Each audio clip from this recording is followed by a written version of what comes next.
Hello friends, current affairs revision ക്ലാസ്സിലേക്ക് എല്ലാവർക്കും സ്വാഗതം. ഫസ്റ്റ് നമ്മൾ ഈ ഒരു കറണ്ട് അഫയേഴ്സിന്റെ റിവിഷൻ ക്ലാസ്സിൽ പഠിക്കാൻ പോകുന്നത് ഇന്ത്യയിലെ പ്രധാന പദവികളിൽ ആരൊക്കെ എന്നുള്ളതാണ്. അപ്പൊ നമുക്ക് ക്ലാസ്സിലോട്ട് കിടക്കാം. ഇന്ത്യയിലെ പ്രധാന പദവികളിൽ ആരൊക്കെ എന്നുള്ള. ഇന്ത്യയിലെ ഏറ്റവും ഉയർന്ന പദവി ഏതാണ്? രാഷ്ട്രപതി അല്ലേ? അപ്പോൾ ഇന്ത്യയുടെ നിലവിലെ 15ാമത് രാഷ്ട്രപതി ആരാണ്? നമുക്കെല്ലാവർക്കും അറിയാം, ദ്രൗപദി മുർമു ആണ് ഇന്ത്യയുടെ 15ാമത് രാഷ്ട്രപതി. പക്ഷേ ദ്രൗപദി മുർമുവിനെ കുറിച്ച് സ്റ്റേറ്റ്മെന്റ് ആയിട്ട് പരീക്ഷയ്ക്ക് ചോദിക്കാൻ സാധ്യതയുണ്ട്. അപ്പൊ പഠിച്ചു വെക്കണം. ദ്രൗപദി മുർമു സന്താലി ആദിവാസി കുടുംബത്തിലാണ് ജനിച്ചത്. ദ്രൗപദി മുർമു സന്താലി ആദിവാസി കുടുംബത്തിലാണ് ജനിച്ചത്. ഒഡീഷ സ്വദേശിനിയാണ്. അതോടൊപ്പം തന്നെ ഇന്ത്യയുടെ പരമോന്നത ഭരണഘടനാ പദവിയിലെത്തുന്ന ആദ്യത്തെ ഗോത്രവർഗക്കാരിയും രണ്ടാമത്തെ വനിതയുമാണ് ഇവര് കേട്ടോ. അപ്പൊ പഠിച്ചു വെക്കണം. ഇന്ത്യയുടെ 15ാമത്തെ രാഷ്ട്രപതി ദ്രൗപദി മുർമു സന്താലി ആദിവാസി കുടുംബത്തിൽ ജനിച്ചു. ഒഡീഷ സ്വദേശിനി, ഇന്ത്യയുടെ പരമോന്നത ഭരണഘടനാ പദവിയിലെത്തുന്ന ആദ്യത്തെ ഗോത്രവർഗക്കാരിയും രണ്ടാമത്തെ വനിതയുമാണ് ദ്രൗപദി മുർമു. ക്ലിയർ ആണ്? അടുത്ത പ്രധാനപ്പെട്ട ഒരു പദവിയിലോട്ട് പോകാം. അടുത്തത് ഉപരാഷ്ട്രപതിയാണ്. നിലവിലെ 15ാമത് ഉപരാഷ്ട്രപതി ആരാണ്? CP രാധാകൃഷ്ണനാണ്. പരീക്ഷയ്ക്ക് ചോദിക്കുമേ, നിലവിലെ 15ാമത് ഉപരാഷ്ട്രപതി ആരാണ്? CP രാധാകൃഷ്ണനാണ്.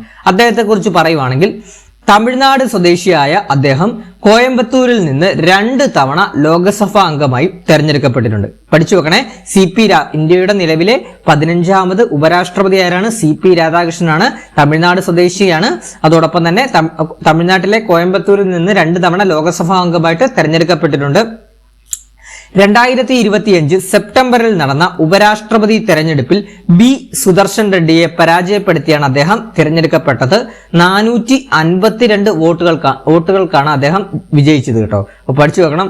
ആരെ പരാജയപ്പെടുത്തിയാണ് അദ്ദേഹം ഉപരാഷ്ട്രപതി ആയെന്ന് പരീക്ഷയ്ക്ക് ചോദിക്കാം. ഇന്ത്യ മുന്നണിയുടെ B സുദർശൻ റെഡ്ഡിയെ പരാജയപ്പെടുത്തിയാണ് CP രാധാകൃഷ്ണൻ ഉപരാഷ്ട്രപതിയായത്, 15ാമത്തെ ഉപരാഷ്ട്രപതി ആയത്. അടുത്ത ആളെ നോക്കാം. നിലവിലെ ഇന്ത്യയുടെ 53ാമത് സുപ്രീം കോടതി ചീഫ് ജസ്റ്റിസ് ആരാണ്? ജസ്റ്റിസ് സൂര്യകാന്ത് ആണ്. പഠിച്ചു വെക്കണേ. നിലവിലെ ഇന്ത്യയുടെ 53ാമത് സുപ്രീം കോടതി ചീഫ് ജസ്റ്റിസ് ആരാണ്? ജസ്റ്റിസ് സൂര്യകാന്ത് ആണ്. അടുത്ത നോക്കാം. നിലവിലെ 26ാമത് മുഖ്യ തെരഞ്ഞെടുപ്പ് കമ്മീഷണർ ആരാണ്? ജ്ഞാനേഷ് കുമാർ ആണ് കേട്ടോ. പഠിച്ചു വെക്കണം. ഇന്ത്യയുടെ, അതായത് നിലവിലെ കേന്ദ്ര മുഖ്യ തെരഞ്ഞെടുപ്പ് കമ്മീഷണർ ആരാണ്? ജ്ഞാനേഷ് കുമാർ ആണ്. നിലവിലെ 26ാമത് കേന്ദ്ര മുഖ്യ തെരഞ്ഞെടുപ്പ് കമ്മീഷണർ ആരാണ്? ജ്ഞാനേഷ് കുമാർ ആണ്. നിലവിൽ അദ്ദേഹത്തോടൊപ്പം സുഖ്ബീർ സിംഗ് സന്ധു, വിവേക് ജോഷി എന്നിവർ തെരഞ്ഞെടുപ്പ് കമ്മീഷണറായി സേവനമനുഷ്ഠിക്കുന്നു. അപ്പൊ പഠിച്ചു വെക്കണം. നമ്മൾ കണക്ട് ചെയ്ത് പഠിച്ചോണം. നിലവിലെ 26ാമത് മുഖ്യ തെരഞ്ഞെടുപ്പ് കമ്മീഷണർ ജ്ഞാനേഷ് കുമാർ ആണ്. അദ്ദേഹത്തിന്റെ ആ കമ്മീഷനിലെ അംഗങ്ങളായിട്ടുള്ള 2 പേരാണ് സുഖ്ബീർ സിംഗ് സന്ധുവും വിവേക് ജോഷിയും. ക്ലിയർ ആണ്? അടുത്ത പോയിന്റ്. നിലവിലെ ദേശീയ മനുഷ്യാവകാശ കമ്മീഷൻ NHRCയുടെ ചെയർപേഴ്സൺ ആരാണ്? V രാമസുബ്രഹ്മണ്യനാണ്. നിലവിലെ ദേശീയ മനുഷ്യാവകാശ കമ്മീഷന്റെ ചെയർപേഴ്സൺ ആരാണ്? V രാമസുബ്രഹ്മണ്യനാണ്. ദേശീയ വിവരാവകാശ കമ്മീഷന്റെ ചെയർമാൻ ആരാണ്? നിലവിലെ രാജ്കുമാർ ഗോയൽ ആണ് കേട്ടോ. അപ്പൊ നിലവിലെ കേന്ദ്ര വിവരാവകാശ കമ്മീഷന്റെ ചെയർമാൻ ആരാണ്? രാജ്കുമാർ ഗോയൽ ആണ്. അതുപോലെ തന്നെ കേന്ദ്ര വിവരാവകാശ കമ്മീഷനിൽ നിലവിൽ മലയാളി അംഗമായി സേവനമനുഷ്ഠിക്കുന്നത് PR രമേശ് ആണ്. ഇമ്പോർട്ടന്റ് ആണ്, പഠിച്ചു വെക്കണം. ഒന്നുകൂടെ പറയാം. നിലവിലെ കേന്ദ്ര വിവരാവകാശ കമ്മീഷന്റെ നിലവിലെ കേന്ദ്ര വിവരാവകാശ കമ്മീഷന്റെ ചെയർമാൻ അഥവാ അധ്യക്ഷനാരാണ്? രാജ്കുമാർ ഗോയൽ ആണ്. ആ കേന്ദ്ര വിവരാവകാശ കമ്മീഷനിൽ നിലവിൽ മലയാളി അംഗമായി സേവനമനുഷ്ഠിക്കുന്നത് PR രമേശ് ആണ് കേട്ടോ. PR രമേശ് ആണ്. അടുത്ത പോയിന്റ് നോക്കാം. ദേശീയ വനിതാ കമ്മീഷന്റെ നിലവിലെ ചെയർപേഴ്സൺ വിജയ കിഷോർ രഹത്കർ ആണ് കേട്ടോ. ദേശീയ വനിതാ കമ്മീഷൻ ചെയർപേഴ്സൺ ആരാണ്? വിജയ കിഷോർ രഹത്കർ ആണ്. നിലവിലെ 18ാം ലോക്സഭാ സ്പീക്കർ ഓം ബിർളയാണ്. നിലവിലെ 18ാമത് ലോക്സഭാ സ്പീക്കർ ആരാണ്? ഓം ബിർളയാണ്. നിലവിലെ ലോക്സഭാ പ്രതിപക്ഷ നേതാവ് രാഹുൽ ഗാന്ധിയാണ്. നിലവിലെ ലോക്സഭാ പ്രതിപക്ഷ നേതാവ് LOPയുടെ പ്രതിപക്ഷ നേതാവ് രാഹുൽ ഗാന്ധിയാണ്. നിലവിലെ രാജ്യസഭാ നേതാവ് JP നദ്ദയാണ്. രാജ്യസഭയിലെ പ്രതിപക്ഷ നേതാവ് മല്ലികാർജുൻ ഖാർഗെയാണ്. രണ്ടും തമ്മിൽ തിരിഞ്ഞു പോരുതേ. ലോകസഭയിലെ പ്രതിപക്ഷ നേതാവാണ്, ഇലക്ടഡ് ആയിട്ടുള്ള പ്രതിപക്ഷ നേതാവാണ് രാഹുൽ ഗാന്ധി. അതാണ് ലോകസഭയിലെ പ്രതിപക്ഷ നേതാവ് രാഹുൽ ഗാന്ധി. അതുപോലെ തന്നെ നോമിനേറ്റഡ് പ്രതിപക്ഷ നേതാവ്, അതായത് രാജ്യസഭയിലെ പ്രതിപക്ഷ നേതാവ് മല്ലികാർജുൻ ഖാർഗെയുമാണ്. രണ്ടും തമ്മിൽ തിരിഞ്ഞു പോരല്ലേ. രാജ്യസഭയുടെ പ്രതിപക്ഷ നേതാവാണ് മല്ലികാർജുൻ ഖാർഗെ.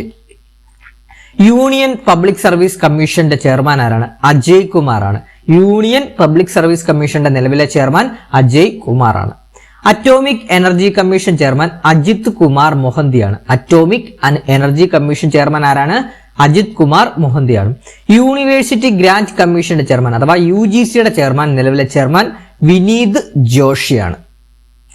ലോകസഭ സെക്രട്ടറി ജനറൽ ഉത്പൽ കുമാർ സിംഗ് ആണ് കേട്ടോ. ഉത്പൽ കുമാർ സിംഗ് ആണ് ലോകസഭയുടെ നിലവിലെ സെക്രട്ടറി ജനറൽ. ആരാണ്? ഉത്പൽ കുമാർ സിംഗ് ആണ്. ഇന്ത്യയുടെ അറ്റോർണി ജനറൽ R വെങ്കിട്ടരമണിയാണ്. അപ്പൊ അതൊന്ന് പഠിച്ചു നോക്കണേ. ഇപ്പൊ അടുത്തിടെ അപ്പോയിന്റ്മെന്റ്, അതായത് ഇന്ത്യയുടെ അറ്റോർണി ജനറലായി വീണ്ടും നിയമിതനായത് ആരാണെന്ന് ചോദിക്കാം. ആരാണ്? R വെങ്കിട്ടരമണിയാണ്. നിലവിലെ ഇന്ത്യയുടെ സോളിസിറ്റർ ജനറൽ ഓഫ് ഇന്ത്യ ആരാണ്? തുഷാർ മേത്തയാണ്. Solicitor general of India Tushar മേത്തയാണ്. Controller and auditor general of India ആരാണ്? K സഞ്ജയ് മൂർത്തിയാണ് കേട്ടോ. CAG ആണ് നിലവിലെ ഇന്ത്യയുടെ CAG അഥവാ controller and auditor general of India ആരാണ്? K സഞ്ജയ് മൂർത്തിയാണ്. അഴിമതി വിരുദ്ധ അന്വേഷണ സംവിധാനമായ ലോക്പാലിന്റെ അധ്യക്ഷനായി നിയമിച്ച മുൻ സുപ്രീം കോടതി ജഡ്ജി ആരാണ്? AM ഖാൻവിൽക്കർ ആണ്. റീസെന്റ് ആയിട്ട് നടന്ന അപ്പോയിന്റ്മെന്റ് ആണ്, പരീക്ഷയ്ക്ക് ചോദിക്കാം. പഠിച്ചു വെക്കണം. നമുക്കറിയാം കേന്ദ്രത്തിൽ അഴിമതി തടയുന്നതിന് വേണ്ടിയുള്ള ലോക്പാലും സംസ്ഥാനത്തെ ലോകായുക്തയുമാണ്. അപ്പോൾ അഴിമതി വിരുദ്ധ അന്വേഷണ സംവിധാനമായിട്ടുള്ള കേന്ദ്രത്തിന്റെ ലോക്പാലിന്റെ അധ്യക്ഷനായി നിയമിച്ച മുൻ സുപ്രീം കോടതി ജഡ്ജി ആരാണ്? AM ഖാൻവിൽക്കർ ആണ്. അടുത്ത പോയിന്റ്, രജിസ്ട്രാർ ജനറലും സെൻസസ് കമ്മീഷണറുമാരാണ് നിലവിലെ? മൃത്യുഞ്ജയ് കുമാർ നാരായണാണ്. നമുക്കറിയാം അടുത്ത വർഷം നമ്മൾ 2027 പുതിയ ഡിജിറ്റൽ സെൻസസ് വരാൻ പോവാണ്. അതുകൊണ്ട് തന്നെ പരീക്ഷയ്ക്ക് ചോദിക്കാം. നിലവിലെ സെൻസസ് കമ്മീഷണറാണ് മൃത്യുഞ്ജയ് കുമാർ നാരായണൻ. നമുക്കറിയാം സെൻസസ് എടുക്കുന്നത് എന്താണ്? ജീവിച്ചിരിക്കുന്നവർ കണക്കല്ലേ സെൻസസ് ആയിട്ട് എടുക്കുന്നത്. അപ്പൊ ജീവിച്ചിരിക്കണമെങ്കിൽ നമ്മൾ അമ്പലത്തിൽ പോയി എന്താണ് ചെയ്യുന്നത്? മൃത്യുഞ്ജയ ഹോമം അല്ലേ ചെയ്യുന്നത്. അപ്പൊ അത് വെച്ച് കണക്ട് ചെയ്തോണം. നിലവിലെ സെൻസസ് കമ്മീഷണർ ആരാണ്? മൃത്യുഞ്ജയ് കുമാർ നാരായണാണ്. ഇന്ത്യൻ വിദേശകാര്യ സെക്രട്ടറി ആരാണ് നിലവിലെ? വിക്രം മിശ്രിയാണ് കേട്ടോ. സ്ഥിരമായിട്ട് പരീക്ഷയ്ക്ക് ചോദിക്കുന്നതാണ്. ഇന്ത്യൻ വിദേശകാര്യ സെക്രട്ടറി ആരാണ് നിലവിലെ? വിക്രം മിശ്രിയാണ്. എന്നാൽ ഇന്ത്യയുടെ നിലവിലെ വിദേശകാര്യ മന്ത്രി ആരാണ്? S ജയശങ്കർ ആണ്. ഇന്ത്യൻ ആഭ്യന്തര സെക്രട്ടറി ഗോവിന്ദ് മോഹനാണ്. ഇന്ത്യയുടെ നിലവിലെ ആഭ്യന്തര സെക്രട്ടറി ഗോവിന്ദ് മോഹനാണ്. അടുത്ത പോയിന്റ് നമുക്ക് നോക്കാം. Telecom regulatory authority of India അഥവാ ട്രൈയുടെ ചെയർമാൻ അനിൽ കുമാർ ലഹോട്ടിയാണ് കേട്ടോ. Telecom regulatory authority of India അഥവാ ട്രൈയുടെ ചെയർമാൻ ആരാണ്? അനിൽ കുമാർ ലഹോട്ടിയാണ്. UN-ലേക്കുള്ള ഇന്ത്യയുടെ സ്ഥിരം പ്രതിനിധി ആരാണ്? P ഹരീഷ് ആണ് കേട്ടോ. P ഹരീഷ്. UN-ലേക്കുള്ള ഇന്ത്യയുടെ സ്ഥിരം പ്രതിനിധി ആരാണ്? P ഹരീഷ്. P ഹരീഷ് എന്നും ഓപ്ഷനിൽ തരാം. അതോടൊപ്പം തന്നെ അദ്ദേഹത്തിന്റെ മുഴുവൻ പേര് പർവ്വതനേനി ഹരീഷ് എന്നാണ്. ചിലപ്പോൾ ഓപ്ഷനിൽ പർവ്വതനേനി ഹരീഷ് എന്നായിരിക്കും കൊടുത്തിരിക്കുന്നത്, അല്ലെങ്കിൽ P ഹരീഷ് എന്നാണ് കൊടുത്തത്. ഇത് രണ്ടും ഒരാളാണെന്ന് അറിഞ്ഞിരിക്കണം കേട്ടോ. അപ്പൊ ഒന്നുകൂടെ പറയാം. UN-ലേക്കുള്ള ഇന്ത്യയുടെ സ്ഥിരം പ്രതിനിധി ആരാണ്? P ഹരീഷ് അഥവാ പർവ്വതനേനി ഹരീഷ്. ഇന്ത്യൻ ബഹിരാകാശ ഗവേഷണ സ്ഥാപനത്തിന്റെ അഥവാ ISROയുടെ നിലവിലെ ചെയർമാൻ ഡോക്ടർ V നാരായണനാണ്. ISROയുടെ 11ാമത്തെ ചെയർമാനാണ് doctor V Narayanan. Vikram Sarabhai space സെന്ററിന്റെ ഡയറക്ടർ ആരാണ്? A രാജരാജനാണ് കേട്ടോ. നിലവിലെ VSSCയുടെ ഡയറക്ടർ, നിലവിലെ വിക്രം സാരാഭായ് സ്പേസ് സെന്ററിന്റെ ഡയറക്ടർ ആരാണ്? A രാജരാജനാണ്. നീതി ആയോഗിന്റെ വൈസ് ചെയർമാൻ ആരാണ്? സുമൻ ബെറിയാണ് കേട്ടോ. നീതി ആയോഗിന്റെ വൈസ് ചെയർമാൻ സുമൻ ബെറിയാണ്. അതുപോലെ തന്നെ നീതി ആയോഗിന്റെ നിലവിലെ CEO ആരാണ്? നീതി ചിബ്ബർ ആണ് കേട്ടോ. നീതി ചിബ്ബർ ആണ്. അധിക ചുമതലയായിട്ടാണ് കൊടുത്തിരിക്കുന്നത്. അതുകൊണ്ട് തന്നെ നീതി ആയോഗിന്റെ ഇടക്കാല CEO നീതി ചിബ്ബർ ആണ്. പ്രസ് ട്രസ്റ്റ് ഓഫ് ഇന്ത്യയുടെ ചെയർമാൻ KN ശാന്തകുമാറാണ്. കേന്ദ്ര സാഹിത്യ അക്കാദമിയുടെ പ്രസിഡന്റ് മാധവ് കൗശിക്കാണ്. കേന്ദ്ര സാഹിത്യ അക്കാദമിയുടെ പ്രസിഡന്റ് മാധവ് കൗശിക്കാണ് കേട്ടോ. മാധവ് കൗശിക്കാണ്. ദേശീയ Lalithakala academy chairman V Nagadas ആണ്. ദേശീയ ലളിതകലാ അക്കാദമിയുടെ ചെയർമാൻ ആരാണ്? V നാഗദാസ് ആണ്. CBI ഡയറക്ടർ പ്രവീൺ സൂദാണ്. Central vigilance commissioner of India ആരാണ്? പ്രവീൺ കുമാർ ശ്രീവാസ്തവയാണ്. റിസർച്ച് ആൻഡ് അനാലിസിസ് വിങ് അഥവാ റോയുടെ ചീഫ് ആരാണ്? പരാഗ് ജെയിൻ ആണ്. റിസർച്ച് ആൻഡ് അനാലിസിസ് വിങ് അഥവാ റോയുടെ ചീഫ് ആരാണ്? പരാഗ് ജെയിൻ ആണ്. ദേശീയ ന്യൂനപക്ഷ കമ്മീഷന്റെ ചെയർമാൻ ഇക്ബാൽ സിംഗ് ലാൽപുരയാണ്. പക്ഷെ ഇപ്പോൾ കറന്റ് അത് വേക്കന്റ് ആയിട്ടാണ് കിടക്കുന്നത് കേട്ടോ. ഇന്റലിജൻസ് ബ്യൂറോ ഓഫ് ഇന്ത്യയുടെ ഡയറക്ടർ അഥവാ IB യുടെ ഡയറക്ടർ ആരാണ്? തപൻ ദേഗയാണ്. ദേശീയ അന്വേഷണ ഏജൻസി ഡയറക്ടർ രാകേഷ് അഗർവാൾ ആണ്. NIA നിലവിലെ ഡയറക്ടറാണ് രാകേഷ് അഗർവാൾ. അടുത്ത നോക്കാം നമുക്ക്. 23ാമത് നിയമ കമ്മീഷന്റെ ചെയർപേഴ്സണായി നിയമിതനായതാരാണ്? ജസ്റ്റിസ് ദിനേശ് മഹേശ്വരിയാണ് കേട്ടോ. 23ാമത് നിയമ കമ്മീഷന്റെ ചെയർപേഴ്സണായി നിയമിതനായത് ജസ്റ്റിസ് ദിനേശ് മഹേശ്വരിയാണ്. ഇനി നമ്മൾ അടുത്ത സായുധ സേനാ മേധാവികളാണ്. സ്ഥിരമായിട്ട് PSC ചോദിക്കുന്നതാണ് സായുധ സേനാ മേധാവികളുടെ പേരുകൾ. അപ്പൊ പഠിച്ചു വെക്കണം. ചീഫ് ഓഫ് ഡിഫൻസ് സ്റ്റാഫ് ആരാണ്? നിലവിലെ അനിൽ ചൗഹാൻ ആണ് കേട്ടോ. Chief of defence staff Anil Chauhan ആണ്. അതുപോലെ തന്നെ നിലവിലെ 30ാമത് കരസേനാ മേധാവി ഉപേന്ദ്ര ദ്വിവേദിയാണ്. 30ാമത് കരസേനാ മേധാവി ആരാണ്? ഉപേന്ദ്ര ദ്വിവേദിയാണ്. അതുപോലെ തന്നെ നിലവിലെ 28ാമത് വ്യോമസേനാ മേധാവി അമർപ്രീത് സിംഗ് ആണ് കേട്ടോ. നിലവിലെ 28ാമത് വ്യോമസേനാ മേധാവി അഥവാ എയർ സ്റ്റാഫ് മേധാവി ആരാണ്?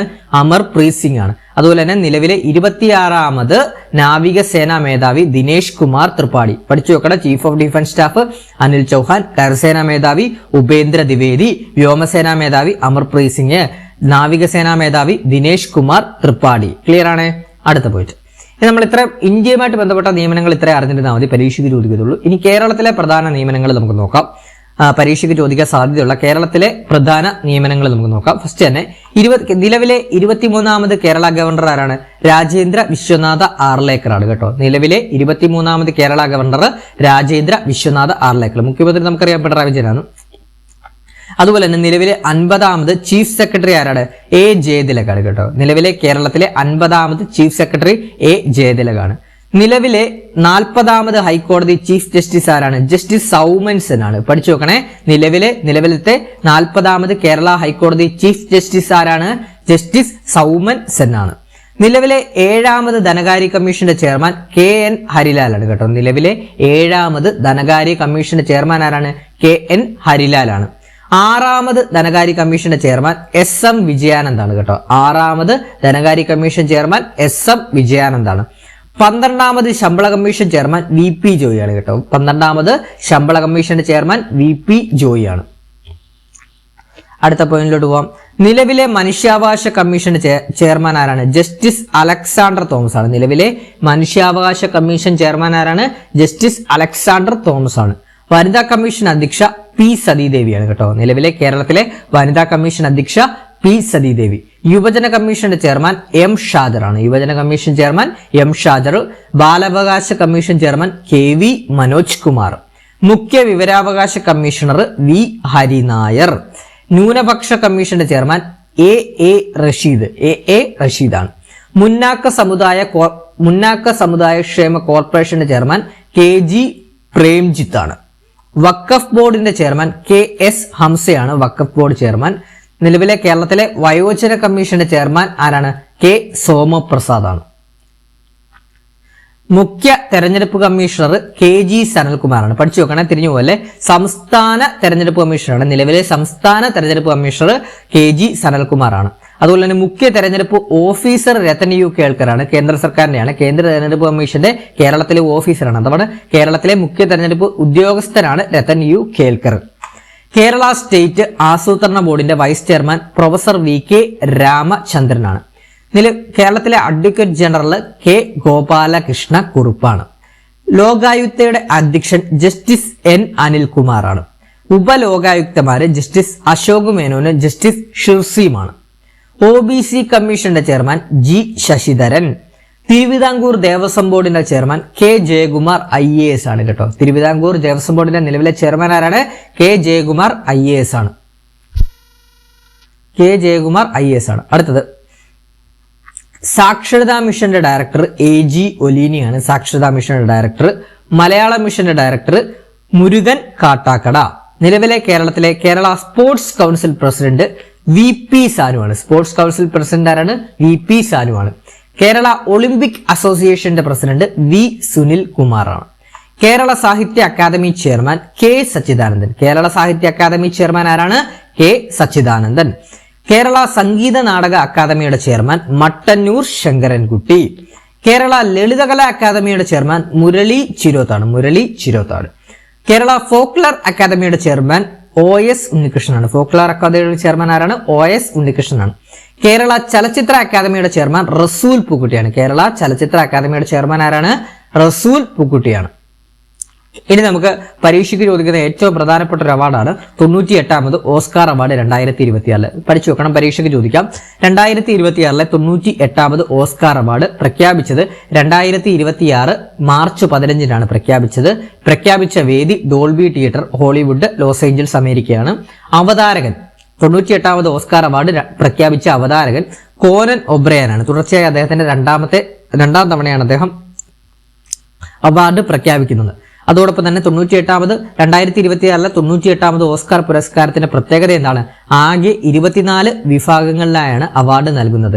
കഴിഞ്ഞ തവണ 23 വിഭാഗങ്ങളായിട്ടാണ് പുരസ്കാരം നൽകിയിരുന്നത്. പക്ഷേ ഈ 2024 98ാമത് ഓസ്കാർ അവാർഡിൽ ടോട്ടൽ 24 വിഭാഗങ്ങളിലേക്കാണ് അവാർഡ് നൽകുന്നത്. 25 വർഷങ്ങൾക്ക് ശേഷം പുതിയ മികച്ച കാസ്റ്റിംഗ് എന്ന വിഭാഗത്തിൽ അവാർഡ് നൽകുന്നു കേട്ടോ. 25 വർഷങ്ങൾക്ക് ശേഷം പുതിയ മികച്ച കാസ്റ്റിംഗ് എന്ന വിഭാഗത്തിൽ അവാർഡ് നൽകുന്നു. അപ്പൊ നമുക്ക് ഏതൊക്കെയാണെന്ന് നോക്കാം. 2026 98ാമത് ഓസ്കാർ പുരസ്കാരത്തിലെ മികച്ച ചിത്രമായിട്ട് തിരഞ്ഞെടുത്തത് വൺ ബാറ്റിൽ ആഫ്റ്റർ അനദർ ആണ്. നമുക്കറിയാം ഈ ഒരു 2026 എന്ന് പറഞ്ഞ വർഷം എന്താണ് പ്രത്യേകത? ഓരോ യുദ്ധങ്ങൾ നടന്നുകൊണ്ടിരിക്കുമല്ലേ. ആദ്യം ഇറാൻ ഇസ്രായേൽ യുദ്ധമായിരുന്നു, അതിനുശേഷം ഇറാൻ അമേരിക്ക യുദ്ധം, ഇങ്ങനെ മാറി മാറി യുദ്ധങ്ങൾ വന്നുകൊണ്ടിരിക്കുമല്ലേ. അപ്പൊ അതുകൊണ്ട് തന്നെ ഈ ഒരു വർഷം യുദ്ധങ്ങളുമായിട്ട് സംബന്ധിച്ചുള്ളതാണ്. ഒന്ന് കണക്ട് ചെയ്ത് ബേസ് ആയിട്ട് നിങ്ങൾ കണക്ട് ചെയ്ത് വെക്കണം. അപ്പൊ പഠിച്ചു വെക്കാലോ. 98ാമത് ഓസ്കാറിലെ മികച്ച ചിത്രം ഏതാണ്? വൺ ബാറ്റിൽ ആഫ്റ്റർ അനദർ. വൺ ബാറ്റിൽ ആഫ്റ്റർ അനദർ. അപ്പൊ മികച്ച ചിത്രം ഏതാണ്? വൺ ബാറ്റിൽ ആഫ്റ്റർ അനദർ ആണ്.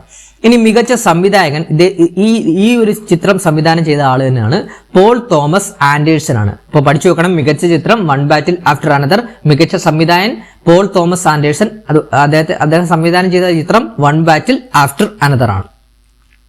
അതോടൊപ്പം തന്നെ മികച്ച നടൻ ആരാണ്? മൈക്കിൾ ബി ജോർദൻ ആണ് കേട്ടോ. മികച്ച നടൻ മൈക്കിൾ ബി ജോർദൻ ആണ്. ചിത്രം സിന്നേഴ്സ് എന്ന് പറഞ്ഞ ചിത്രമാണ്. മികച്ച നടൻ മൈക്കിൾ ബി ജോർദൻ, ചിത്രം സിന്നേഴ്സ് ആണ്. മികച്ച നടി ജെസി ബക്സി ആണ്. ചിത്രം ഹാംനെറ്റ് ആണ് കേട്ടോ. മികച്ച നടി ജെസി ബക്സി ആണ്. ചിത്രം ഹാംനെറ്റ് ആണ്. അപ്പൊ ഇത്ര നമുക്ക് ഒന്നുകൂടെ നോക്കാം. മികച്ച ചിത്രം വൺ ബാറ്റിൽ ആഫ്റ്റർ, ഇപ്പോഴേ അങ്ങ് പഠിച്ചു പോണേ. മികച്ച ചിത്രം വൺ ബാറ്റിൽ ആഫ്റ്റർ അനദർ ആണ്. മികച്ച സംവിധായകൻ ഇത് പോൾ തോമസ് ആൻഡേഴ്സൺ ആണ്. അദ്ദേഹം സംവിധാനം ചെയ്ത ചിത്രം വൺ ബാറ്റിൽ ആഫ്റ്റർ അനദർ. മികച്ച നടൻ മൈക്കിൾ ബി ജോർദൻ ആണ്. അദ്ദേഹം ഏത് സിനിമയിലെ അഭിനയത്തിനാണ് ലഭിച്ചത്? സിന്നേഴ്സ് എന്ന് പറഞ്ഞ ചിത്രത്തിന്റെ അഭിനയത്തിനാണ്. മികച്ച നടി ജെസി ബക്സിയാണ്. ചിത്രം ഹാംനെറ്റ് ആണ് കേട്ടോ. ചിത്രം ഹാംനെറ്റ് ആണ്. ഇനി മികച്ച ഛായാഗ്രഹണം ഓട്ടോം ഡുറാൾഡ് ആർക്കപ്പാവ് എന്ന് പറഞ്ഞവർക്കാണ്. ചിത്രം സിന്നേഴ്സ് ആണ്. അതിനൊരു പ്രത്യേകതയുണ്ട്. ഈ വിഭാഗത്തിൽ പുരസ്കാരം നേടുന്ന ആദ്യ വനിതയും ആദ്യ കറുത്തവർഗക്കാരിയുമാണ് ഓട്ടോം ഡുറാൾഡ് ആർക്കപ്പോവ്. അതുകൊണ്ട് പരീക്ഷയ്ക്ക് ചോദിക്കാം. മികച്ച ഛായാഗ്രഹണത്തിനുള്ള പുരസ്കാരം ലഭിച്ച ആദ്യ വനിതയും ആദ്യ കറുത്തവർഗക്കാരിയും ആരാണ്? ഓട്ടോം ഡുറാൾഡ് ആർക്കപ്പാവാണ്. ഓട്ടോം ഡുറാൾഡ് ആർക്കപ്പാവാണ്. ചിത്രം ഏതാണ്? സിന്നേഴ്സ് ആണ്. മികച്ച ഒറിജിനൽ തിരക്കഥ റയാൻ കൂഗ്ലർ ആണ് കേട്ടോ. മികച്ച ഒറിജിനൽ തിരക്കഥ റയാൻ കൂഗ്ലർ ആണ്. ചിത്രം സിന്നേഴ്സ് ആണ്. മികച്ച വിദേശ ഭാഷാ ചിത്രം സെന്റിമെന്റൽ വാല്യൂ ആണ് കേട്ടോ. മികച്ച വിദേശ ഭാഷാ ചിത്രം സെന്റിമെന്റൽ വാല്യൂ ആണ്. നോർവേ ചിത്രമാണ് സെന്റിമെന്റൽ വാല്യൂ. അതാണ് നോർവേയിൽ നിന്നുള്ള ഒരു ചിത്രം ആദ്യമായാണ് മികച്ച വിദേശ ഭാഷാ ചിത്രത്തിനുള്ള പുരസ്കാരം നേടുന്നത്. ഇനി മികച്ച സഹനടൻ ഷോൺ പെൻ ആണ്. മികച്ച സഹനടൻ ഷോൺ പെൻ ആണ്. ചിത്രം വൺ ബാറ്റിൽ ആഫ്റ്റർ അനദർ ആണ് കേട്ടോ. മികച്ച സഹനടൻ ഷോൺ പെൻ ആണ്. ചിത്രം വൺ ബാറ്റിൽ ആഫ്റ്റർ അനദർ ആണ്. മികച്ച സഹനടി എയ്മി മാഡിഗൻ ആണ്. മികച്ച സഹനടി എയ്മി മാഡിഗൻ ആണ്. ചിത്രം വെപ്പൻസ് ആണ്. മികച്ച ഒറിജിനൽ സോങ് അഥവാ മികച്ച ഒറിജിനൽ ഗാനത്തിനുള്ള പുരസ്കാരം ഗോൾഡൻ എന്ന് പറഞ്ഞ ഗാനത്തിനാണ്. K-pop ഡെമൺ ഹണ്ടേഴ്സ് എന്ന് പറഞ്ഞ ചിത്രത്തിലെ ഗാനമാണ് ഗോൾഡൻ. മികച്ച ആനിമേഷൻ ചിത്രം K-pop ഡെമൺ ഹണ്ടേഴ്സ് ആണ് കേട്ടോ. മികച്ച ആനിമേഷൻ ചിത്രം K-pop ഡെമൺ ഹണ്ടേഴ്സ് ആണ്. ഓസ്കാർ ചരിത്രത്തിലെ ഏറ്റവും കൂടുതൽ നാമനിർദ്ദേശങ്ങൾ ലഭിച്ച ചിത്രമായിട്ട് സിന്നേഴ്സ് മാറി. 16 നോമിനേഷൻസ് ആണ് സിന്നേഴ്സിന് പോയത് കേട്ടോ. ഏറ്റവും കൂടുതൽ കറുത്തവർഗക്കാർ നാമനിർദ്ദേശം ചെയ്യപ്പെട്ട റെക്കോർഡും ഇത് സ്വന്തമാക്കി. 10 കറുത്തവർഗക്കാരാണ് സിന്നേഴ്സ് ചിത്രത്തിന് വേണ്ടി നോമിനേഷന് പോയത്. ഇത്തവണ മുതൽ ആരംഭിച്ച മികച്ച കാസ്റ്റിംഗിനുള്ള ആദ്യ പുരസ്കാരം ലഭിച്ചതാർക്കാണ്? കസാന്ദ്ര കുലുക്കുൻഡിസിനാണ്. ചിത്രം വൺ ബാറ്റിൽ ആഫ്റ്റർ അനദർ എന്ന് പറഞ്ഞ ചിത്രത്തിനാണ്. അപ്പോൾ പരീക്ഷയ്ക്ക് ചോദിക്കാം. ഇത്തവണ മുതൽ ആരംഭിച്ച മികച്ച കാസ്റ്റിംഗിനുള്ള ആദ്യ പുരസ്കാരം ലഭിച്ചതാർക്കാണ്? കസാന്ദ്ര കുലുക്കുൻഡിസിസ്. കസാന്ദ്ര കുലുക്കുൻഡിസിനാണ്. ചിത്രം ഏതാണ്? വൺ ബാറ്റിൽ ആഫ്റ്റർ അനദറിനാണ്. അതുപോലെ തന്നെ ഇന്ത്യയുടെ ഓസ്കാർ 2026 ഔദ്യോഗിക എൻട്രി ഏതാണ്? നീരജ് ഗവാന്റെ ഹോം ബൗണ്ട് എന്ന് പറഞ്ഞ ചിത്രമാണ്. പരീക്ഷയ്ക്ക് ചോദിക്കാം, സ്ഥിരമായിട്ട് ചോദിക്കുന്നതാണ്. ഇന്ത്യയുടെ ഓസ്കാറിലെ 2026 ഔദ്യോഗിക എൻട്രി ആയിട്ട് പോയ ചിത്രം ഏതാണ്? നീരജ് ഗവാന്റെ ഹോം ബൗണ്ട് എന്ന് പറഞ്ഞ ചിത്രമാണ്. 98ാമത് ഓസ്കാർ അവാർഡിലെ മികച്ച അന്താരാഷ്ട്ര ചിത്രത്തിനുള്ള പുരസ്കാരം പ്രഖ്യാപിച്ചത് ജാവിയർ ബർഡനോടൊപ്പം നമ്മുടെ ബോളിവുഡ് നടിയായിട്ടുള്ള പ്രിയങ്ക ചോപ്രയായിരുന്നു കേട്ടോ, എന്നറിഞ്ഞിരുന്നാൽ മതി. അതുപോലെ തന്നെ ഗീത ഗാദ്ബീർ, ഇന്ത്യൻ വംശജയായ ഗീത ഗാദ്ബീറിന്റെ ഡോക്യുമെന്ററി വിഭാഗത്തിൽ മത്സര രംഗത്തുണ്ടായിരുന്നു. അവരുടെ ഡോക്യുമെന്ററിയാണ് the perfect neighbour the devil is busy എന്നുള്ള ഡോക്യുമെന്ററി. അതുപോലെ തന്നെ മഹാ അവതാർ നരസിംഹ, മികച്ച ആനിമേഷൻ ചിത്രത്തിനുള്ള എലിജിബിലിറ്റി ലിസ്റ്റിൽ ഇടം പിടിച്ച ഇന്ത്യൻ ചിത്രമാണ് മഹാ അവതാർ നരസിംഹ. ഇനി നമ്മൾ അടുത്ത് നോക്കാൻ പോകുന്നത് 55ാമത് കേരള സംസ്ഥാന ചലച്ചിത്ര അവാർഡ് 2025 ആണ് നോക്കാൻ പോകുന്നത്. പരീക്ഷയ്ക്ക് ചോദിക്കാം. 55ാമത് കേരള സംസ്ഥാന ചലച്ചിത്ര അവാർഡിലെ മികച്ച നടൻ ആരാണ്? നമ്മുടെ മമ്മൂട്ടിയാണ് മികച്ച നടനായിട്ട് തെരഞ്ഞെടുത്തത്. ചിത്രം ഏതാണ്? ഭ്രമയുഗമാണ്. മികച്ച നടി ഷംല ഹംസയാണ് കേട്ടോ. ഇത് വളരെ പോപ്പുലർ ആയിട്ടല്ലാത്ത നടിയാണ്, അതുകൊണ്ട് പരീക്ഷയ്ക്ക് ചോദിക്കാൻ സാധ്യതയുണ്ട്, പഠിച്ചു നോക്കണം. മികച്ച നടി ഷംല ഹംസയാണ്. ചിത്രം ഫെമിനിച്ചി ഫാത്തിമയാണ്, പഠിച്ചു വെക്കണം. മികച്ച നടൻ മമ്മൂട്ടി, ചിത്രം ഭ്രമയുഗം. മികച്ച നടി ഷംല ഹംസയാണ്, ചിത്രം ഫെമിനിച്ചി ഫാത്തിമ. മികച്ച ചിത്രം മഞ്ഞുമൽ ബോയ്സ് ആണ് കേട്ടോ. മികച്ച ചിത്രം മഞ്ഞുമൽ ബോയ്സ് ആണ്. മികച്ച രണ്ടാമത്തെ ചിത്രം ഫെമിനിച്ചി ഫാത്തിമയാണ്. മികച്ച ചിത്രം മഞ്ഞുമൽ ബോയ്സും മികച്ച രണ്ടാമത്തെ ചിത്രം ഫെമിനിച്ചി ഫാത്തിമയുമാണ്.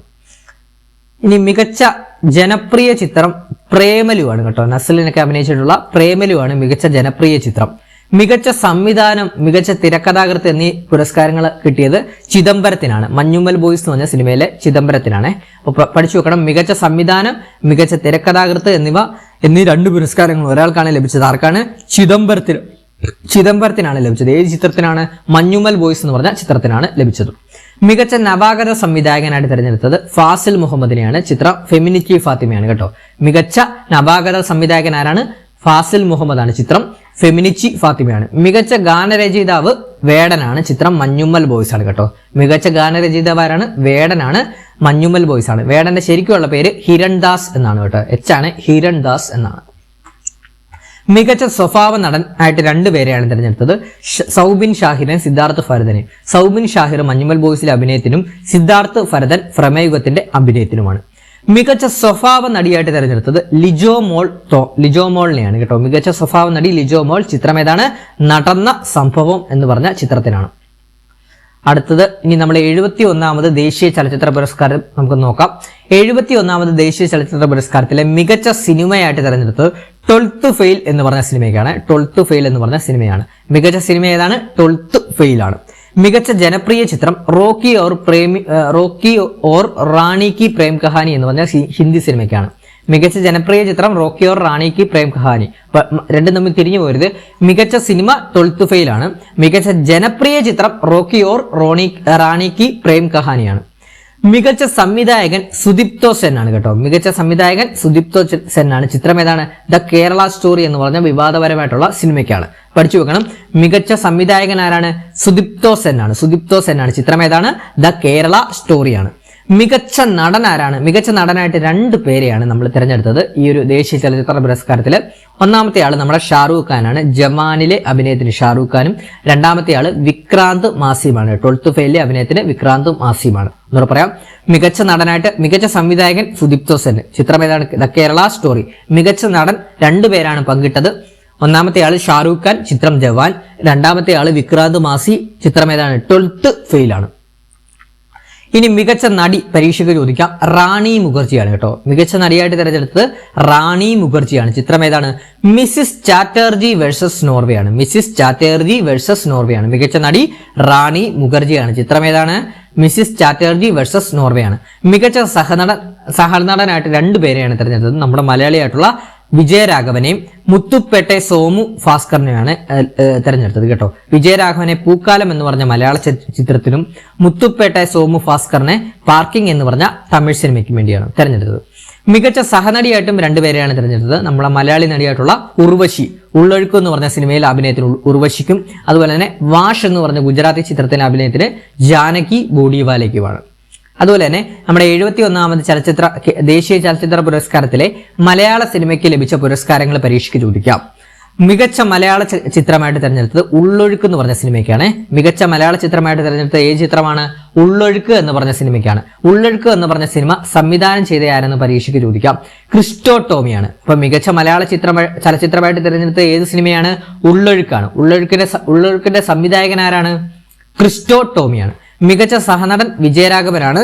ചിത്രം പൂക്കാലമാണ്. മികച്ച സഹനടി ഉർവശിയാണ്. ചിത്രം ഏതാണ്? ഉള്ളൊഴുക്കാണ്.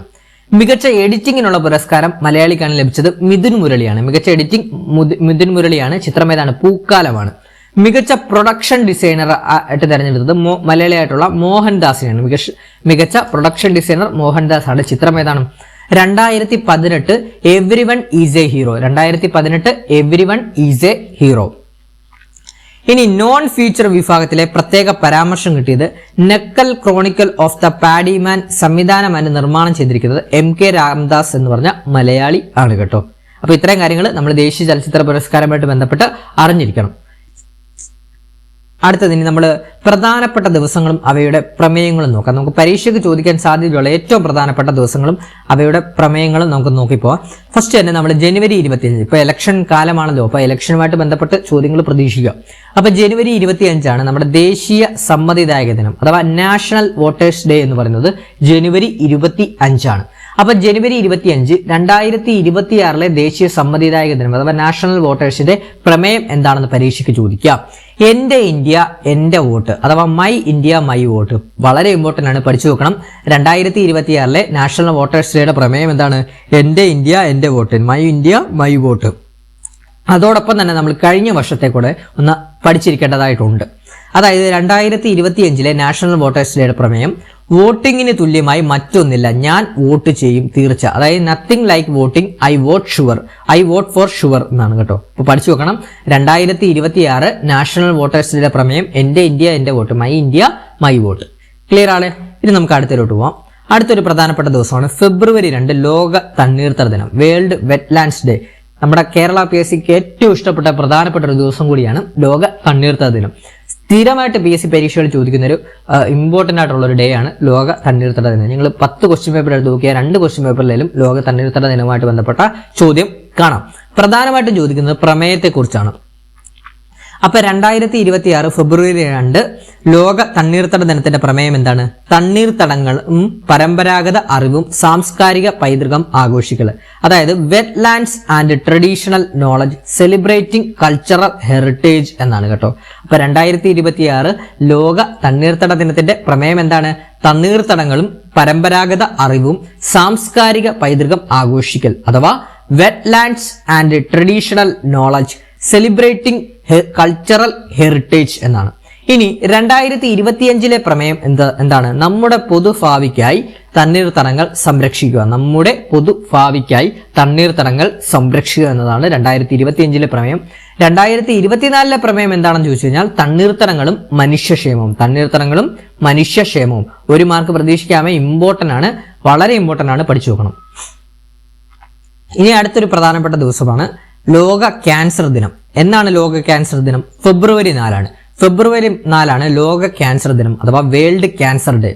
2025 മുതൽ 27 കാലയളവിലെ ലോക ക്യാൻസർ ദിനത്തിന്റെ പ്രമേയമാണ് യുണൈറ്റഡ് ബൈ യുണീക്ക് എന്നത് കേട്ടോ. United by unique. അപ്പൊ പഠിച്ചു വെക്കണം, പഠിക്കാൻ അപ്പോൾ എളുപ്പമാണല്ലോ. അപ്പൊ പഠിച്ചു വെക്കണം. 2020 ഫെബ്രുവരി 4 ലോക ക്യാൻസർ ദിനമാണ്. 2025 മുതൽ 27 കാലയളവിലെ ലോക ക്യാൻസർ ദിനത്തിന്റെ പ്രമേയമാണ് യുണൈറ്റഡ് ബൈ യുണീക്ക് കേട്ടോ. United by unique, united by unique important ആണ്. അതുപോലെ തന്നെ അടുത്ത പ്രധാനപ്പെട്ട ഒരു ദിവസമാണ് അന്താരാഷ്ട്ര വനിതാ ദിനം, ഇന്റർനാഷണൽ വുമൻസ് ഡേ കേട്ടോ. ഇന്റർനാഷണൽ വുമൻസ് ഡേ, അന്താരാഷ്ട്ര വനിതാ ദിനം എന്നാണ്? മാർച്ച് 8 അന്താരാഷ്ട്ര വനിതാ ദിനം.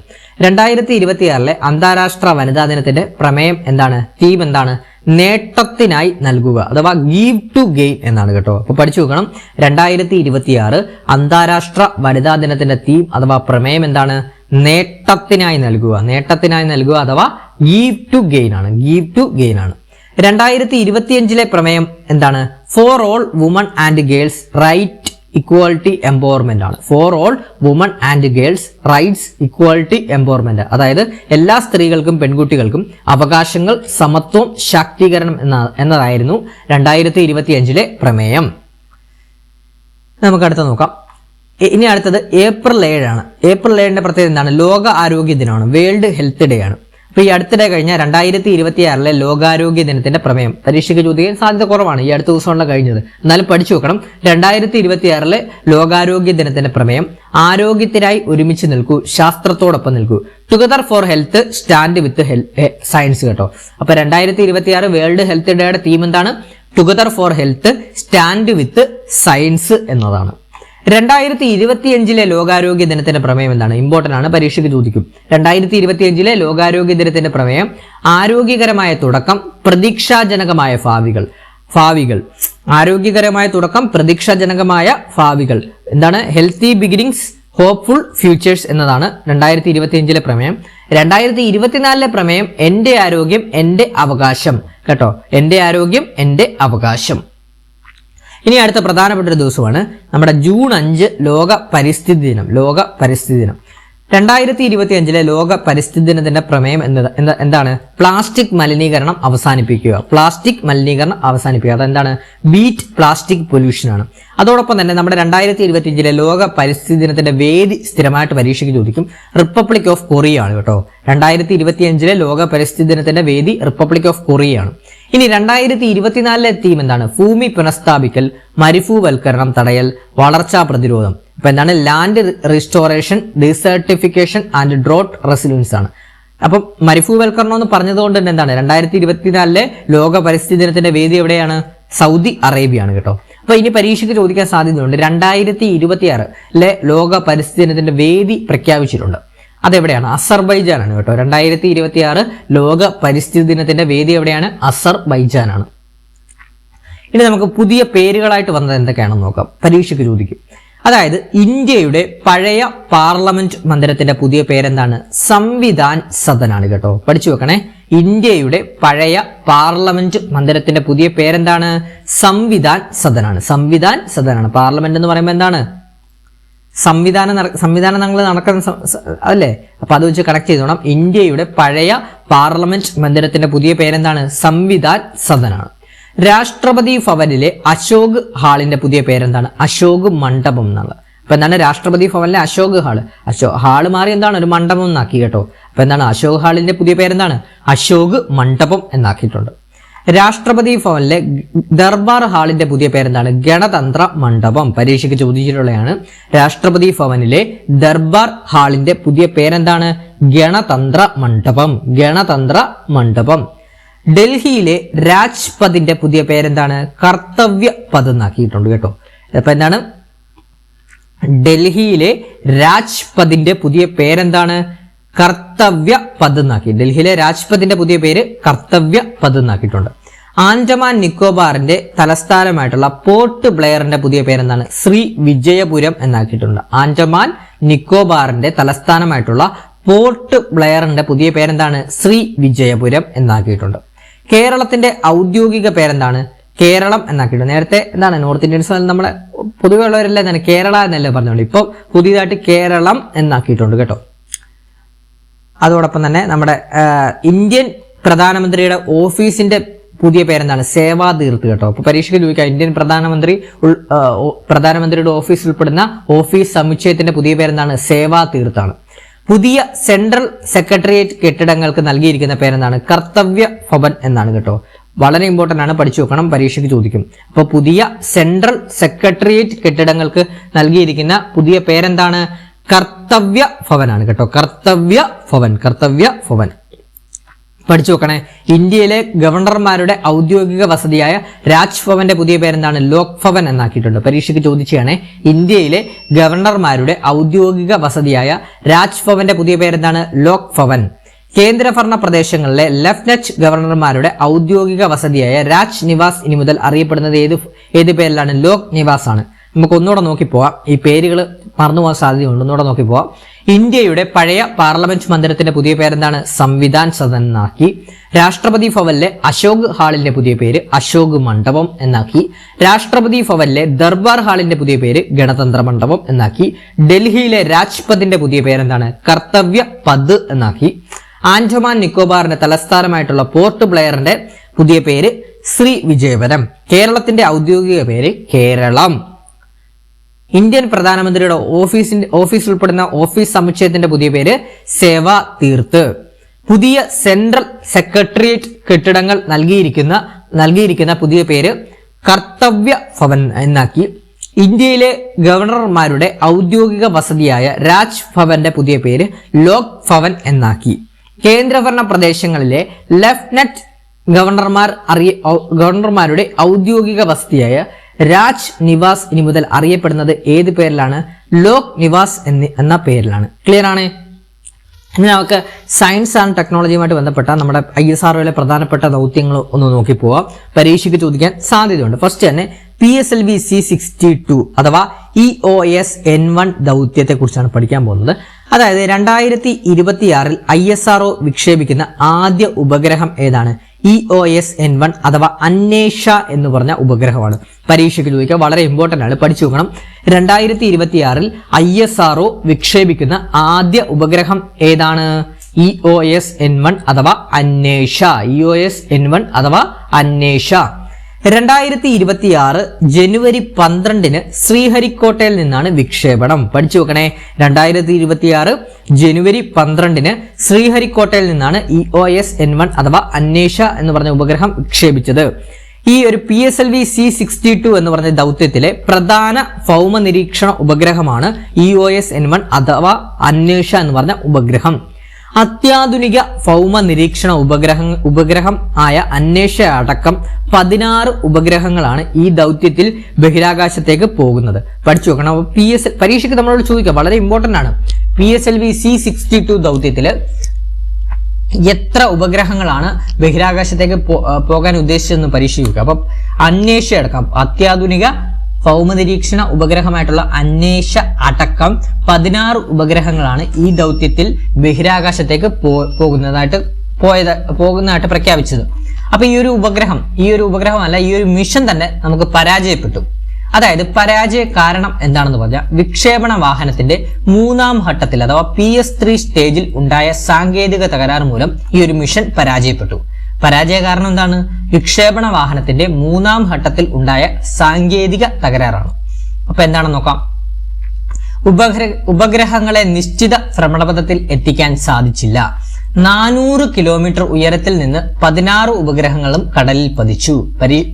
ഇമ്പോർട്ടന്റ് ആണ്, പഠിച്ചു നോക്കണേ. ഉപഗ്രഹങ്ങളെ നിശ്ചിത ഭ്രമണപഥത്തിൽ എത്തിക്കാൻ സാധിച്ചില്ല. 400 കിലോമീറ്റർ ഉയരത്തിൽ നിന്ന് 16 ഉപഗ്രഹങ്ങളും കടലിലേക്ക് പതിച്ചു. ഈ ഒരു മിഷന്റെ നഷ്ടം എന്ന് പറഞ്ഞാൽ ഏകദേശം 600 കോടി രൂപയാണ് ഈ ഒരു മിഷന് നഷ്ടമായിട്ട് വന്നത്. ഏകദേശം 600 കോടി രൂപയാണ്.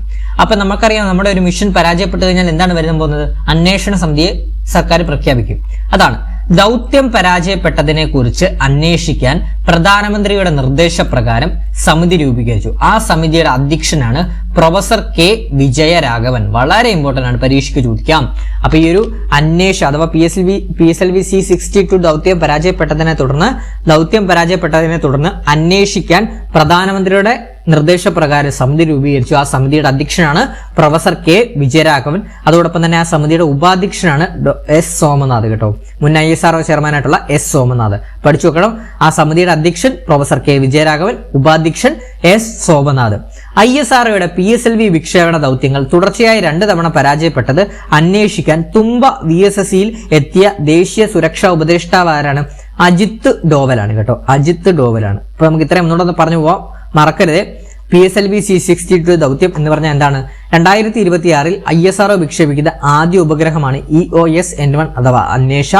2026 ജനുവരി 12 ശ്രീഹരിക്കോട്ടയിൽ നിന്നാണ് വിക്ഷേപിച്ചത്.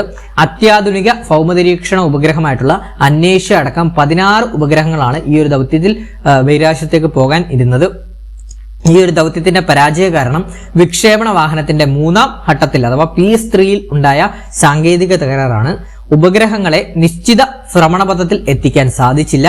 400 കിലോമീറ്റർ, അതൊന്ന് കണക്കൊന്ന് ഓർത്തു വെച്ചോണേ, 400 കിലോമീറ്റർ ഉയരത്തിൽ നിന്ന് 16 ഉപഗ്രഹങ്ങളും കടലിലേക്ക് പതിച്ചു. ഇതിന്റെ നഷ്ടം എന്ന് പറഞ്ഞാൽ ഏകദേശം 600 കോടി രൂപയാണ്. ഇതിന് ഈ ഒരു പരാജയത്തെ കുറിച്ച് പഠിക്കാൻ അന്വേഷണ സമിതി നിയോഗിച്ചു. ആ അന്വേഷണ സമിതിയുടെ അധ്യക്ഷനാണ് പ്രൊഫസർ കെ വിജയരാഘവൻ, ഉപാധ്യക്ഷൻ എസ് സോമനാഥ്. അതോടൊപ്പം തന്നെ ഈ ഒരു മിഷന്റെയൊക്കെ പരാജയത്തെ കുറിച്ച് പഠിക്കാൻ വേണ്ടി തുമ്പ VSSCയിലെത്തിയ ദേശീയ സുരക്ഷാ ഉപദേഷ്ടാവാണ് അജിത് ഡോവൽ കേട്ടോ. അജിത് ഡോവൽ. ക്ലിയർ അല്ലേ? അപ്പൊ നമ്മുടെ ക്ലാസ് കാണുന്ന കൂട്ടുകാരുണ്ടെങ്കിൽ ഒന്ന് സബ്സ്ക്രൈബ് ചെയ്യാനും ലൈക്ക് ചെയ്യാനും മറക്കരുതേ. അപ്പൊ അടുത്ത പോയിന്റിലോട്ട് പോവാം. അടുത്തത് GSAT-7R അഥവാ CMS-03 ദൗത്യത്തെ കുറിച്ചാണ് പറയാൻ പോകുന്നത്. അപ്പൊ എന്താണെന്ന് നോക്കാം. എന്താണ് CMS-03 ദൗത്യം എന്ന് പറഞ്ഞാൽ എന്താണെന്ന് നോക്കാം. ഇന്ത്യയുടെ പ്രതിരോധ മേഖലയിലെ വാർത്താവിനിമയം മെച്ചപ്പെടുത്തുന്നതിനായി വിക്ഷേപിച്ച സുപ്രധാന ഉപഗ്രഹമാണ് CMS-03. പഠിച്ചു നോക്കണേ. എന്താണ്? ഇന്ത്യയുടെ പ്രതിരോധ മേഖലയിലെ വാർത്താവിനിമയം മെച്ചപ്പെടുത്തുന്നതിനായി വിക്ഷേപിച്ച സുപ്രധാന ഉപഗ്രഹമാണ് CMS-03 എന്ന് പറയുന്നത്. ഇത് പ്രധാനമായും ഒരു മിലിറ്ററി കമ്മ്യൂണിക്കേഷൻ സാറ്റലൈറ്റ് ആണ്. ഇന്ത്യൻ സമുദ്ര മേഖലയിലും കരയിലും സുരക്ഷിതമായി വാർത്താവിനിമയം ഇത് ഉറപ്പാക്കുന്നു കേട്ടോ. CMS-03. ഈ CMS-03 ആണ് ഇതിനെയാണ് ബാഹുബലി എന്ന് വിളിക്കുന്നത് കേട്ടോ. അപ്പൊ പഠിച്ചു വെക്കണം, ഏതു ഉപഗ്രഹത്തെയാണ് ബാഹുബലി എന്ന് വിളിക്കുന്നതെന്ന് ചോദിക്കാം പരീക്ഷയ്ക്ക്. അപ്പൊ ഏതിനെയാണ്? CMS-03 ആണ്. CMS-03 ആണ് ബാഹുബലി എന്ന് വിളിക്കുന്നത്. അപ്പൊ ദൗത്യം ഏതാണ്? GSAT-7R അഥവാ CMS-03. അപ്പൊ ഇത് വിക്ഷേപിച്ച തീയതി എന്നാണ് 2025 നവംബർ 2-നാണ് വിക്ഷേപിച്ചത്. വിക്ഷേപിച്ച വാഹനം LV-M3 ആണ്. ലോഞ്ച് വെഹിക്കിൾ മാർക്ക് 3 LV-M3M5 ആണ് കേട്ടോ. പഠിച്ചു നോക്കണം, LV-M3M5 ആണ്. ലോഞ്ച് വെഹിക്കിൾ മാർക്ക് 3 ആണ്. വിക്ഷേപിച്ച തീയതി 2025 നവംബർ 2-ആണ്. അതുപോലെ തന്നെ ഇതിന്റെ വിക്ഷേപണ ലക്ഷ്യം എന്താണ്? ഇന്ത്യൻ നാവികസേനയുടെ വാർത്താവിനിമയ ശേഷി വർദ്ധിപ്പിക്കുക. ഇന്ത്യൻ നാവികസേനയുടെ വാർത്താവിനിമയ ശേഷി വർദ്ധിപ്പിക്കുക എന്നാണ്. ഇതിന്റെ ഈ ഒരു ഉപഗ്രഹത്തിന്റെ ഭാരം എന്ന് പറഞ്ഞു കഴിഞ്ഞാൽ 4400 കിലോഗ്രാം ആണ് ഇതിന്റെ ഭാരമായിട്ട് വന്നത്. അതായത് 4 ടണ്ണിലേറെ വെയിറ്റ് ഉണ്ട്. അതുകൊണ്ട് തന്നെ ഇന്ത്യക്ക് വേണ്ടി വിക്ഷേപിക്കുന്ന ഏറ്റവും ഭാരമേറിയ വാർത്താവിനിമയ ഉപഗ്രഹമാണ്. നോട്ട് ചെയ്ത് വെച്ചോണേ, ഇന്ത്യക്ക് വേണ്ടി വിക്ഷേപിക്കുന്ന ഏറ്റവും ഭാരമേറിയ വാർത്താവിനിമയ ഉപഗ്രഹം ഏതാണ്? GSAT-7R ആണ്.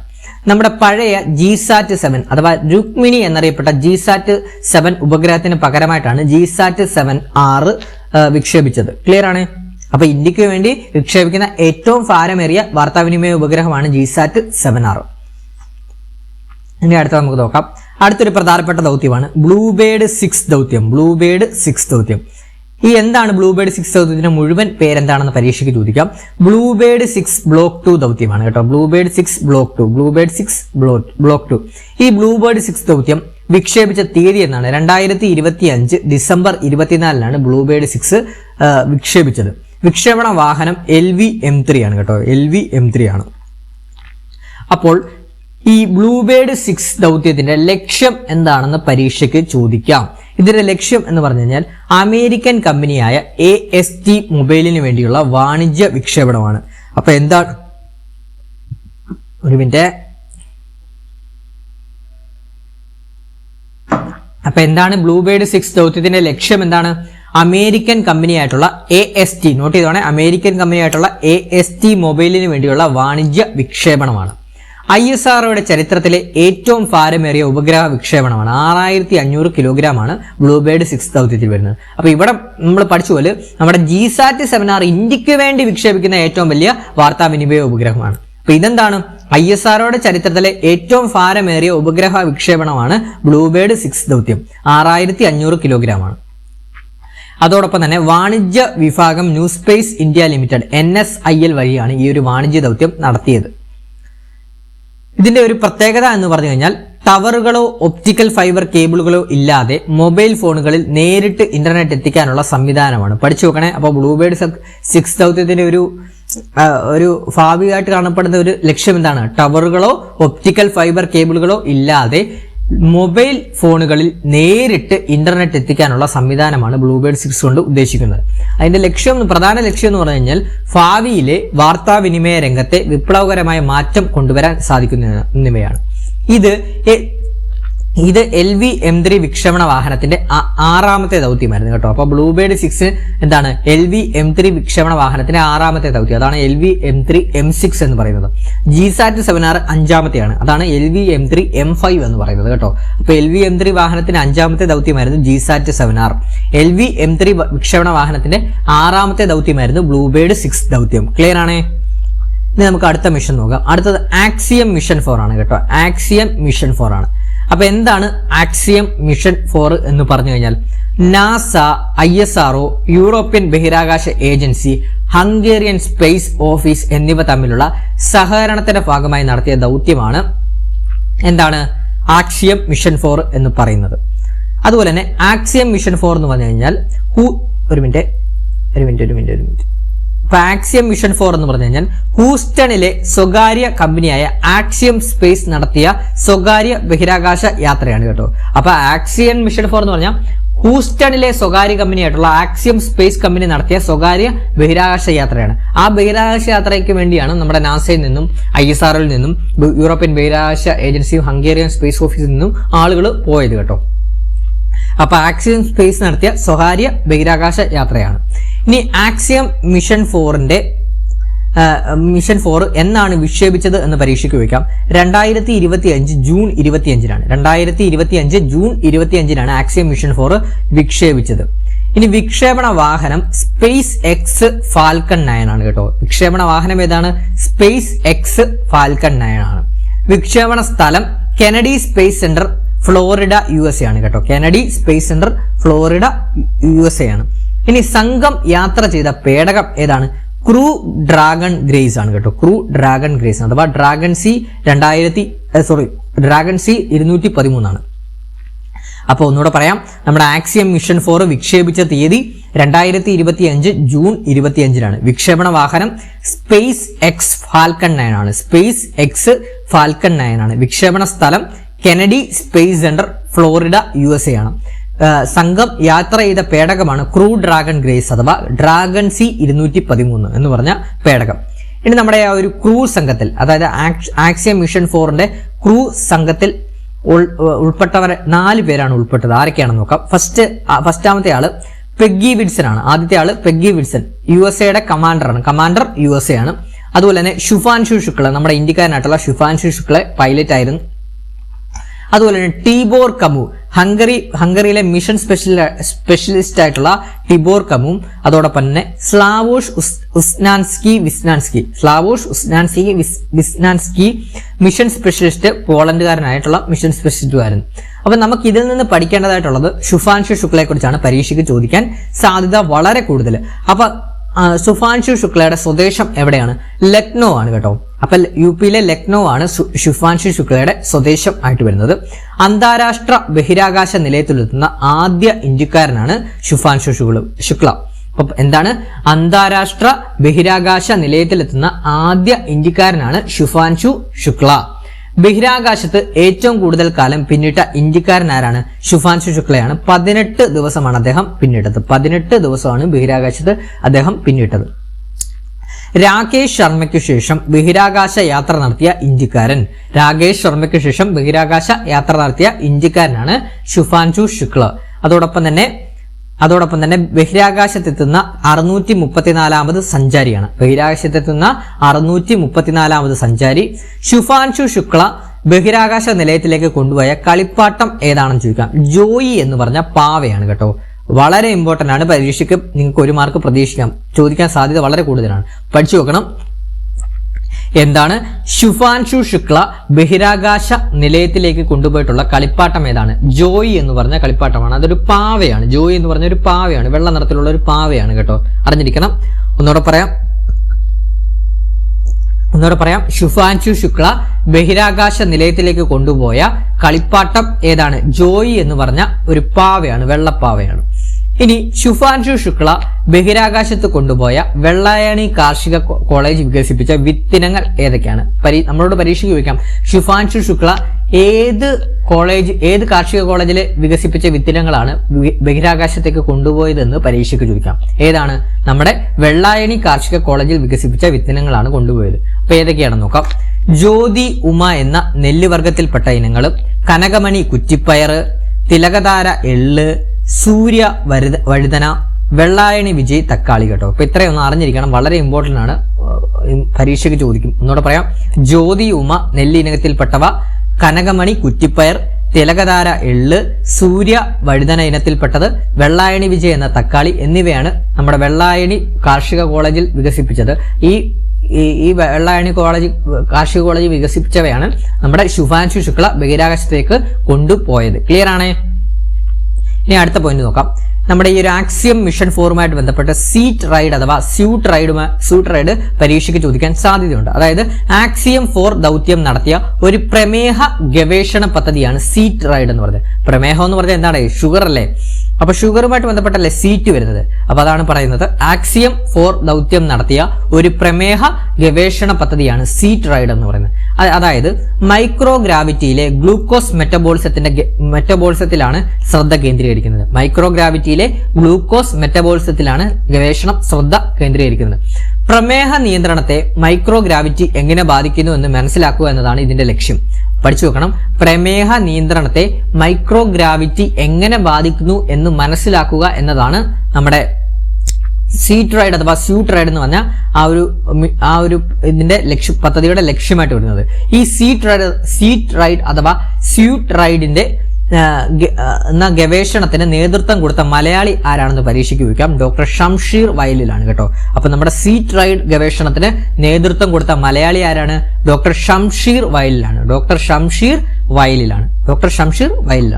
പഠിച്ചു നോക്കണം. സീറ്റ് റൈഡ് എന്നും പറയും, സ്യൂട്ട് റൈഡും എന്ന് പറയും കേട്ടോ, അറിഞ്ഞിരിക്കണേ.